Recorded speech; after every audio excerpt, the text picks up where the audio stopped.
سوالات کریں گے، کیونکہ ان سے پوچھے جائیں گے، زمانہ ان سے پوچھے گا، تو ان کو تیار کرنا، یہی ظہور امام علیہ السلام کی تیاری ہے جو ہمیں اس منبر کے توسط سے کرنی ہے۔ میں نے آپ کے سامنے مولا کائنات کے ایک فرمان کی تلاوت کی، جس میں مولا کائنات نے، کیونکہ یہ وہ ہستیاں ہیں کہ علم کے بارے میں ہمیں ان کے در کے علاوہ اور کہیں سے بھی علم کی صحیح تعریف نہیں مل سکتی، کیونکہ مولا کائنات کیا ہے؟ باب مدینۃ العلم ہے۔ اور آج کل آپ نے دیکھا کہ ایک زمانہ کووڈ کا بھی جا رہا ہے، اس کو بھی مد نظر رکھتے ہوئے جب آپ یہ فرمان مولا کائنات نے تفصیل سے، کوكب الدری جو کتاب ہے اس کے مقدمے میں یہ فرمان موجود ہے آپ کا، اس میں آپ نے کیا علم کی تعریف بیان کی؟ یہ تعریف سن کے آپ کو حوصلہ ہوگا کہ ہم جن حالات سے گزر رہے ہیں، ہمیں ان میں کس طرح سے اپنے علم کے لیے کوشش ہم کر سکتے ہیں، مایوسی نہیں ہوگی۔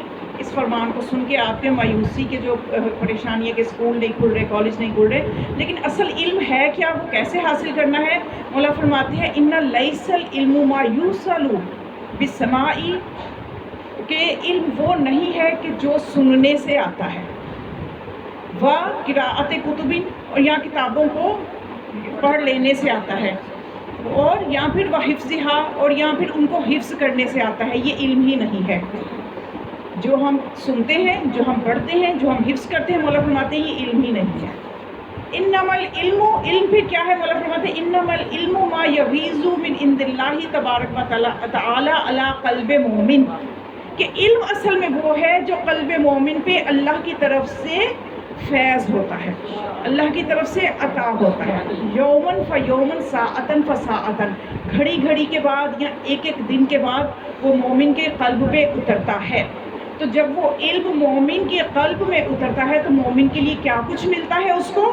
فرماتے ہیں فَيَكْشِفُ بِهِ، اس علم کی وجہ سے اس کے لیے ظاہر ہو جاتے ہیں، من الحقائق، حقائق میں سے کچھ ایسی حقیقتیں، ما تطمئن وہی نفس، کہ ان حقیقتوں کے منکشف ہونے سے اس کے نفس کو اطمینان ملتا ہے۔ دنیاوی تعلیم سے یہ اطمینان نفس نہیں ملے گا، یہ اطمینان نفس اس علم سے ملے گا کہ جو اللہ کی طرف سے یومن و فیومن ساعتن فساعتن، لمحہ و لمحہ مومن کے قلب پہ اللہ کی طرف سے فیض ہوگا۔ اور پھر کیا ملتا ہے اس علم سے؟ وَيَنْشَرِحُ لَهُ الصَّدْرُ، اس علم کی وجہ سے شرح صدر ہوتی ہے، رب اشرح لی صدری دعا ہے نا، کہ تو وہ اسی علم کی وجہ سے شرح صدری میں سینہ کھلتا ہے علم کو قبول کرنے کے لیے مومن کا۔ وَيَتَنَوَّرُ بِهِ الْقَلْبُ، اور اس علم کی وجہ سے مومن کا دل منور ہو جاتا ہے۔ تو یہاں پہ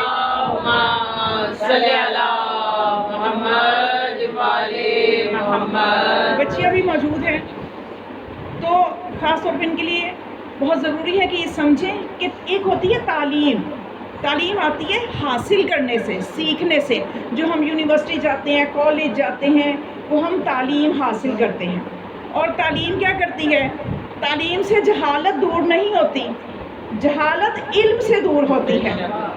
تعلیم اور علم کا میں تھوڑا بچوں کو بتانا چاہوں گی تاکہ اس مایوسی سے ہم نکلیں کہ پتہ نہیں ہم اداروں میں نہیں جا رہے تو ہمارا کیا نقصان ہو رہا ہے۔ مولا کیا فرماتے ہیں؟ مولا نے تو سب چیزوں کی نفی کر دی، مولا نے فرمایا یہ علم ہی نہیں ہے، لیس العلم ما یوصل، کہ جو حاصل کیا جائے بالسماع۔ مولا پھر یہ کیا ہے اگر یہ علم نہیں ہے؟ تو مولا فرماتے ہیں ان ذالک تقلید، یہ تقلید ہے، یہ جو ہم یونیورسٹیوں میں جا کے کسی کی تحقیق کو رٹے لگا رہے ہیں، پڑھ رہے ہیں، سمجھ رہے ہیں، اور یہ مولا فرماتے ہیں یہ تو تقلید ہے۔ علم وہ ہے جو قلب مومن پہ اللہ کی طرف سے آتا ہے، اور پھر تعلیم جو ہے یہ جہالت کو دور نہیں کرتی، علم جہالت کو دور کرتا ہے۔ اسی لیے آپ نے کئی پڑھے لکھے جاہل بھی دیکھے ہوں گے، وضاحت میں جانے کا ایک تو وقت بھی نہیں ہے، کہا جاتا ہے نا کہ فلاں تو پڑھا لکھا ہوتا ہے لیکن جہالت ہے اس کے اندر۔ یہ جہالت تعلیم دور نہیں کرتی، یہ علم دور کرتا ہے۔ اسی لیے کہا جاتا ہے کہ علی کے ماننے والا ان پڑھ ہو سکتا ہے، جاہل نہیں ہو سکتا، کیونکہ ہمارے دلوں میں وہ نور ولایت ہے، جس کی وجہ سے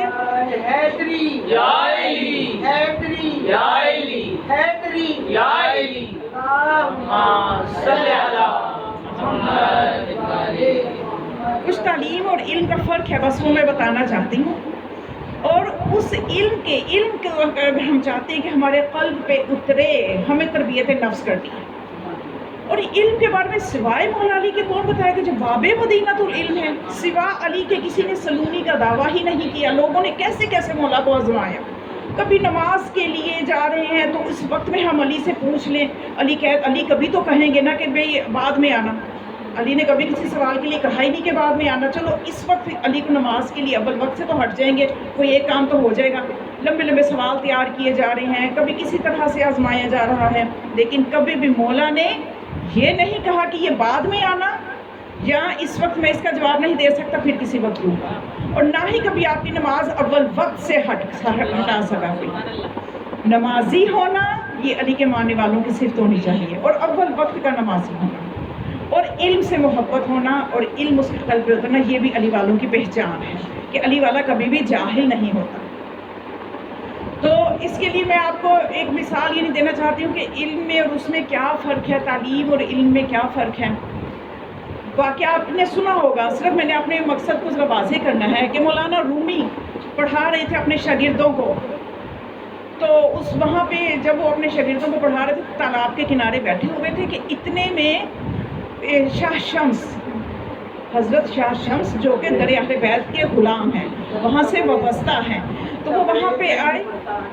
تو ہاں جی، ملتان میں ان کا مرکز ہے. تو اب یہ وہاں پہ جب آئے ہیں، حالات اس طرح کے ہوئے کہ ان کی ملاقات ہوئی، وہاں پہ دیکھا یہ تعلیم دے رہے ہیں. تو ان کا حلیہ ظاہر ہے کہ جو تھا شاہ شمس کا، اپنے ان کو دنیا داری کا تو ہے نہیں کہ دنیا داری یا رکھ رکھاؤ کے حساب سے انہوں نے پہننا ہے. ان کے تو توجہ اور دھیان اور مرکز ان کے جو ہے کسی اور طرف ہوتا ہے نا، ان کا تو فوکس ہی کہیں اور طرف ہوتا ہے. تو اب وہ جب تشریف لائے تو انہوں نے مولانا رومی تعلیم دے رہے تھے، مولانا رومی سے پوچھا یہ کیا کر رہے ہیں.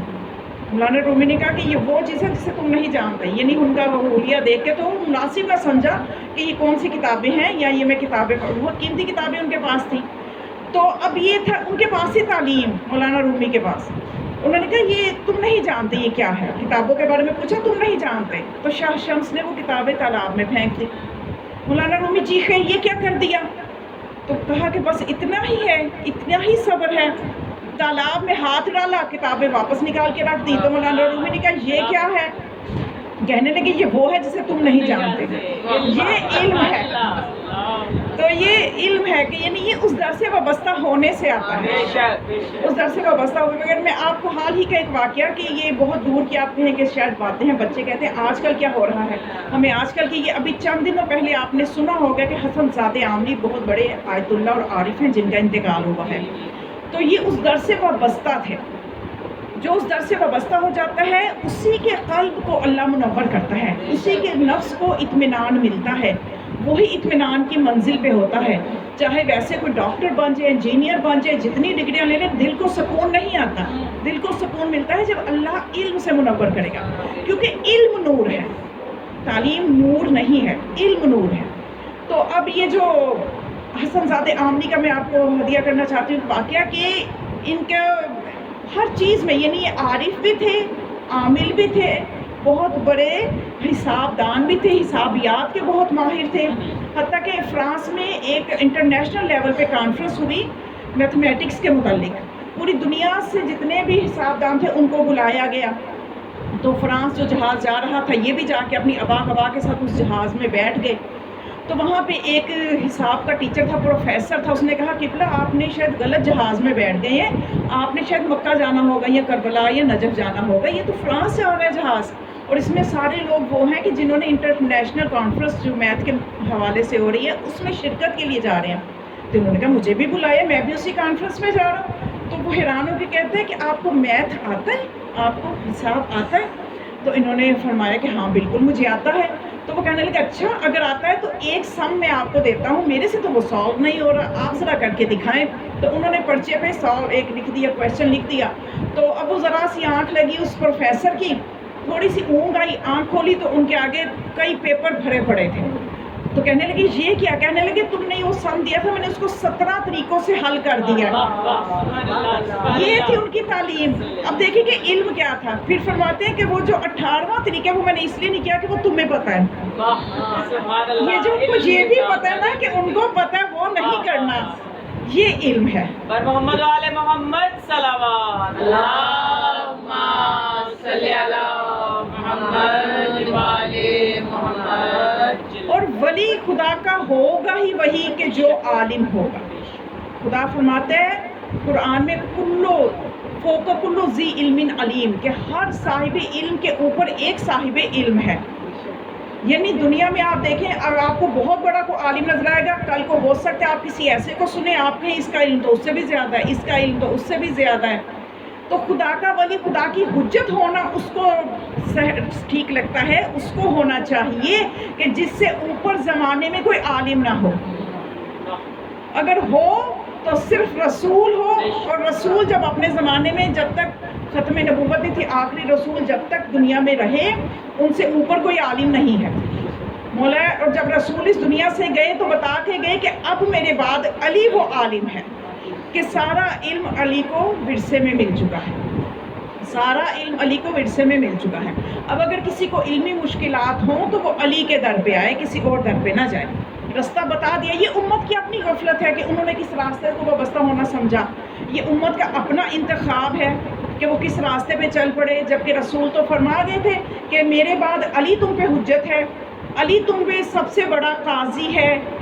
اور جب علی نے فیصلے کیے مولا کائنات نے مسند قضا پہ، حالانکہ مسند قضا پہ کوئی اور ہے، لیکن جب وہ فیصلہ نہیں کر پاتا تھا، تخت پہ کوئی اور ہے، جب وہ فیصلہ نہیں کر پاتا تھا، تو مولا جب بتاتے تھے نا کہ میں وہ فیصلہ کروں جو مجھے رسول بتا کے گئے ہیں، تو پھر تخت پہ بیٹھے ہوئے بھی کہتے تھے یا لولا علی لہلک عمر، اگر علی نہ ہوتے تو عمر ہلاک ہو جاتا. یا علی یا علی یا علی مدد حق حیدر. شاہ نجف صلوات. اللہم صلی علی محمد.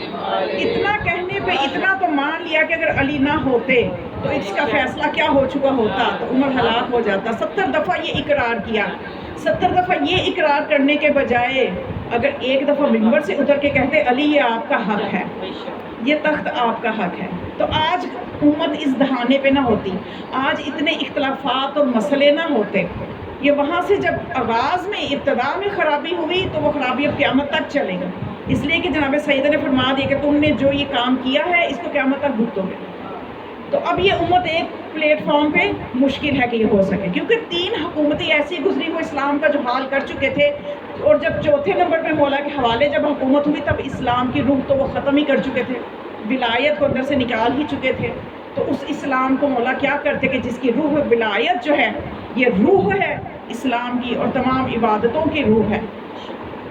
تو اب مولا کائنات نے وہ فقط مولا کائنات، یعنی وہ ایسا یعنی علم ہے ان کے پاس جو رسول سے جو علم لدنی ہے، اور دنیا نے مولا کائنات کو آزمایا، اور سوائے مولا کائنات کے کسی نے ممبر پہ بیٹھ کے یہ نہ کہا کہ پوچھو جو پوچھنا چاہتے ہو پوچھو. کوفہ کے ممبر پہ بیٹھ کے مولا کائنات نے جب یہ دعویٰ کرتے تھے تو صرف مسلمان ہی نہیں ہوتے تھے، ابھی وہاں پہ یہودی اور عیسائی بھی بڑی تعداد میں تھے. یہودی علماء، راس الجلود، اور اس کے علاوہ جاسلیق، یہ جو منصب ہوتے ہیں یہودیوں عیسائیوں کے، سب وہاں پہ اس منصبوں پہ فائز جو لوگ تھے وہ وہاں موجود ہوتے تھے. اور مولا کے جواب دینے کا انداز یہ ہوتا تھا کہ جو بھی کوئی سوال کرتا تھا فوراً جواب. عیسائی سوال کر رہا ہے تو اس کی کتابوں سے جواب، اگر کوئی یہودی سوال کر رہا ہے تو اس کی کتابوں سے، وقفہ نہیں ہے. اور لوگوں کو پتہ ہے کہ یہ فقط وہ ہستی ہیں کہ جو ہمارے اس سوالوں کے جوابات دے سکتی ہیں. جب مولا کا، اور افسوس کی بات یہ کہ تاریخ میں اگر آپ کبھی دیکھیں کہ جب مولا کوفہ کے ممبر سے یہ اعلان فرما رہے تھے کہ پوچھو جو پوچھنا ہے، تو اس وقت مسلمانوں نے اتنے سوال نہیں پوچھے جتنے یہودیوں اور عیسائیوں نے پوچھے. افسوس کی بات یہ کہ مسلمانوں کی ذہنیت دیکھیے کہ مسلمانوں نے اگر سوال پوچھے بھی تو کس لیول کے پوچھے، یا علی میرے سر پہ کتنے بال ہیں. اب مولا فرما رہے ہیں کہ آؤ میں تمہیں فارمولہ بتاؤں اپنے گھروں کو روشن کیسے کرنا ہے، اس پانی کے ذریعے سے تم اپنے گھروں میں روشنی کیسے پہنچا سکتے ہو. تو وہ کہتے نہیں ہمیں گھروں میں روشنی نہیں پہنچانی، ہمیں بتائیں ہمارے سر پہ بال کتنے. مولا نے فرمایا میں تو بتا ہی دوں گا کتنے بال ہیں، تم گن بھی سکو گے کہ میں نے صحیح بتایا کہ غلط، تو نقص تمہاری طرف سے ہوگا.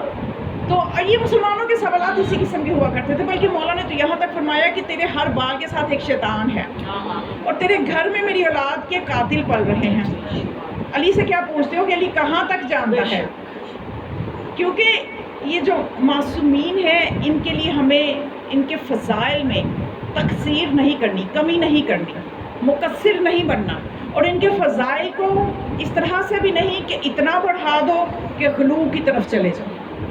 مولا کائنات فرماتے ہیں کہ ہمیں اتنا نہ بڑھاؤ، نزلونا عن الربوبیہ، ہمیں ربوبیت سے نیچے رکھو، ہم رب نہیں ہیں، ہمیں ربوبیت سے نیچے رکھو۔ وَادْفَعُوا عَنَّا خَطْوَةِ البشریہ، اور بشریت کی حدود کو بھی ہم سے دور رکھو، ہم تم جیسے بشر بھی نہیں ہیں۔ ان دو حدود کو سمجھتے ہوئے تم ہمارے لیے جتنا بھی بیان کرو گے کرو، تم ہماری راز کو پہنچ ہی نہیں سکتے، ہمارے تصرف کو سمجھ ہی نہیں سکتے، اس لیے کہ نحن اسرار اللہ، ہم اللہ کا راز ہے۔ نعرہ تکبیر، اللہ اکبر، نعرہ تکبیر، اللہ اکبر، نعرہ رسالت، یا رسول اللہ، نعرہ رسالت، یا رسول اللہ، نعرہ حیدری، یا علی، حیدری، یا علی، نعرہ سلوات، اللہم صلی اللہ۔ بس ایک حدیث آپ کو میں نے ہدیہ کرنی ہے جناب جابر کی، توجہ فرمائیے گا۔ جناب جابر نے امام سجاد علیہ السلام سے یہ پوچھا کہ مولا من المقصر، مقصر کون ہوتا ہے؟ اب ہم غلو کی طرف بھی نہیں جائیں گے، ہم نے مقصر بھی نہیں بننا، کیونکہ مولا ہمارے میرے اور آپ کے ساتویں امام موسیٰ کاظم علیہ السلام یہ فرماتے ہیں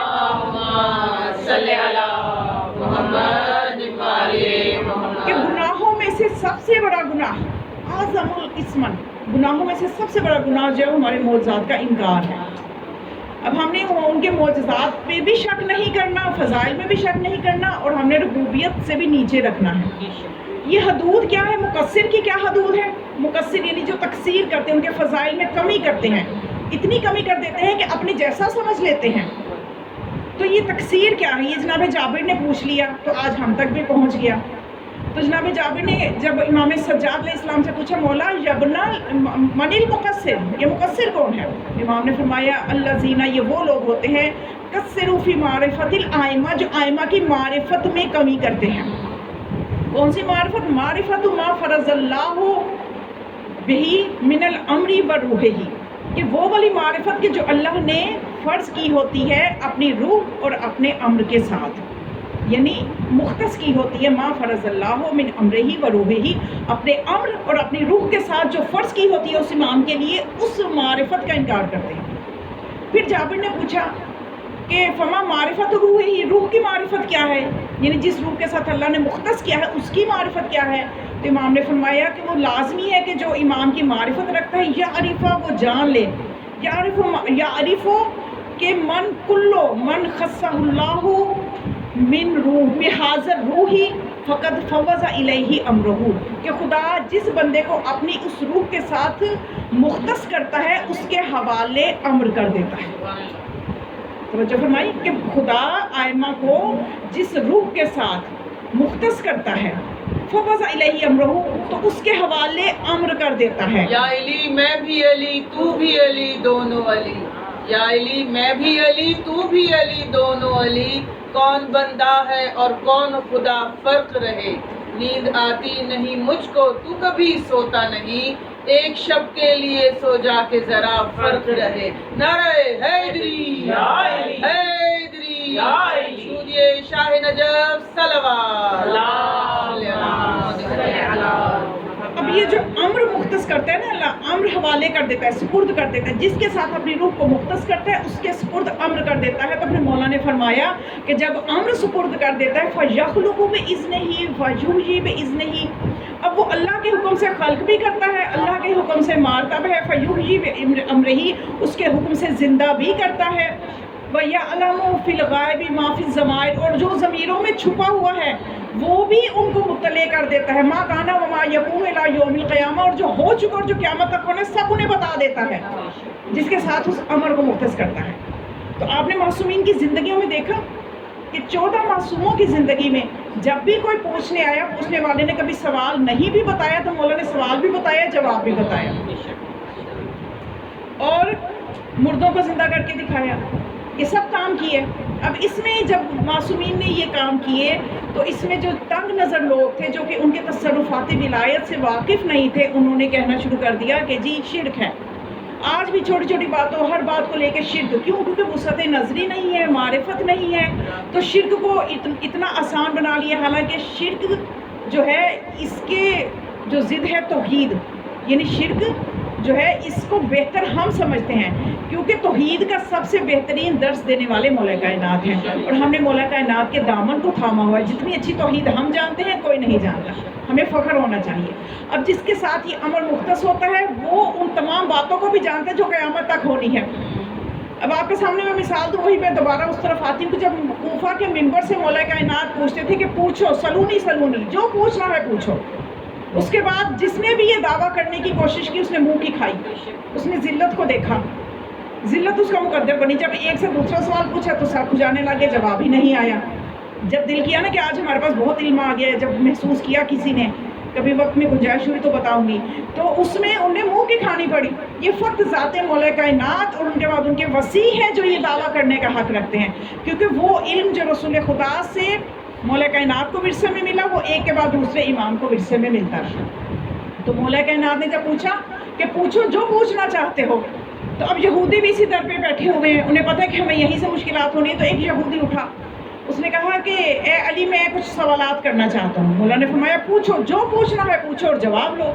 کہنے لگا کہ آپ اپنے خدا کی خالقیت کا بتاتے ہیں کہ ہر چیز کو اللہ نے خلق کیا ہے، ہر چیز کو اللہ نے پیدا کیا، تو بتائیں مجھے کہ کوئی چیز ایسی بھی ہے کہ جس کو اللہ نے خلق نہیں کیا؟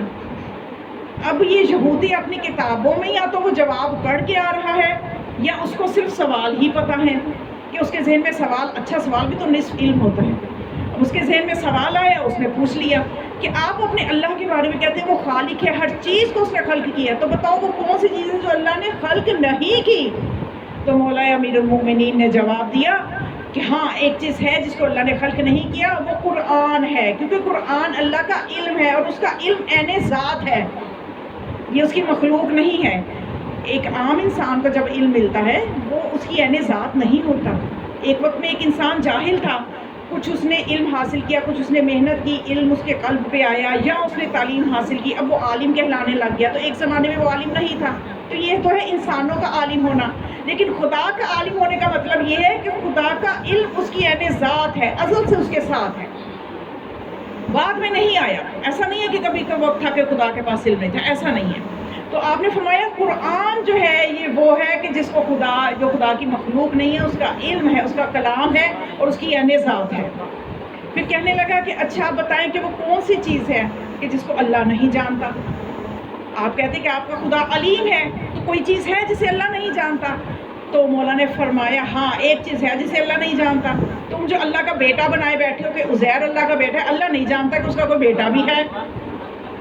اور پھر کہا کہ بتائیے کون سی، یا علی کون سی وہ چیز ہے کہ جو اللہ کے پاس نہیں ہے؟ آپ کہتے ہیں اللہ ہر چیز کا مالک ہے، تو ایک چیز بتائیے جو اللہ کے پاس نہیں ہے۔ فرمایا کہ ظلم اللہ کے پاس نہیں ہے، اللہ کسی پہ بھی ظلم نہیں کرتا، قرآن میں بھی اللہ نے بار بار یہ فرمایا ہے۔ پھر کہنے لگا اچھا یا علی یہ بتائیے کہ وہ کون سی چیز ہے جو کہ صرف آنکھ ہی ہے، ہر طرف سے آنکھ ہے؟ تو آپ نے فرمایا وہ سورج ہے جو صرف آنکھ ہے۔ پھر پوچھنے لگے یا، اب یہ تیزی سے پوچھ رہا ہے، یا علی بتائیے کہ وہ کون سی چیز ہے جو صرف منہ ہے؟ منہ کا کیا ہوتا ہے؟ بس کھا جائے، کھانے کے لیے اللہ نے بنایا نا، وہ کون سی چیز ہے جو ہر طرف سے منہ ہے؟ آپ نے فرمایا وہ آگ ہے جو ہر طرف ہر چیز کو کھا جاتی ہے۔ پھر کہنے لگا یا علی بتائیے کہ وہ کون سی چیز ہے جو ہر وقت چلتی ہے، کبھی رکتی نہیں ہے؟ آپ نے فرمایا کہ وہ پانی ہے۔ پانی، آپ دنیا میں پانی کا سائیکل بچوں کو پڑھاتے ہیں نا کہ سائنس کی کتابوں میں، تو وہ ایک سے دوسری شکل میں منتقل ہوتا رہتا ہے لیکن رکتا نہیں، اس کا ایک سائیکل ہے، اسی پہ وہ چلتا ہے، موسم بھی اسی حساب سے بنتے ہیں۔ تو پھر کہنے لگا یا علی وہ کون سی چیز ہے جو پر ہے، ہر طرف سے پر ہی ہے؟ تو آپ نے فرمایا وہ ہوا ہے کہ جو اڑتی رہتی ہے پر کی طرح، جس کے پاس پر ہو وہ کبھی رکتی نہیں ہے۔ پھر کہنے لگا کہ یا علی بتائیے کہ وہ کون سی چیز ہے، صلوات پڑھیں گے، اللہم صلی علی محمد وعلی محمد، وہ کون سی چیز ہے جو روح نہیں رکھتی لیکن سانس لیتی ہے؟ تو آپ نے فرمایا کہ میرے بھائی محمد مصطفیٰ پہ جو قرآن نازل ہوا ہے اس میں اللہ یہ فرماتا ہے وَالصُّبْحِ اِذَا تَنَفَّسَ، قسم ہے صبح کی جب وہ سانس لیتی ہے۔ پھر پوچھنے لگا کہ یا علی وہ کون سا درخت ہے کہ سنا ہے کہ اس کا سایہ اگر 100 سال بھی اس کے سائے میں چلتا رہے تب بھی اس کے سائے سے باہر نہیں نکلے گا، وہ کون سا درخت ہے؟ تو آپ نے فرمایا وہ شجر طوبہ ہے کہ جس کا سایہ